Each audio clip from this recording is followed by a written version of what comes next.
কাশ্মীরের পাহাড় ও ঝর্ণা প্রকৃতির এক স্বর্গীয় বিস্ময়। কাশ্মীর ভারতের উত্তরাঞ্চলে অবস্থিত এক অপূর্ব সৌন্দর্যের স্বর্গভূমি, যেখানে প্রকৃতি তার সৌন্দর্যের সবটুকু উজাড় করে দিয়েছে।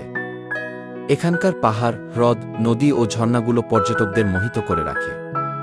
বিশেষ করে কাশ্মীরের পাহাড়ি ঝর্ণাগুলো তাদের প্রবাহ, শব্দ ও সৌন্দর্যের জন্য বিখ্যাত। কাশ্মীরের পাহাড়ের সৌন্দর্য।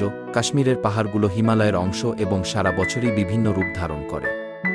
শীতে বরফে ঢেকে থাকা পাহাড়গুলোর চূড়াগুলো স্বর্গীয় দৃশ্য তৈরি করে, আর গ্রীষ্মকাল সবুজ ঘাস ও ফুলের চাদরে মোড়া পাহাড়গুলো এক অন্যরকম রূপ নেয়। পাইন, দেবদারু ও চিরসবুজ গাছগাছালি পাহাড়গুলোর সৌন্দর্য আরও বাড়িয়ে তোলে।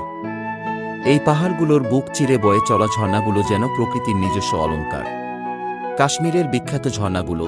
কাশ্মীরে অসংখ্য ঝর্ণা রয়েছে, যা বিভিন্ন উচ্চতা থেকে প্রবাহিত হয়ে পাহাড়ি নদীগুলোর সঙ্গে মিশে যায়।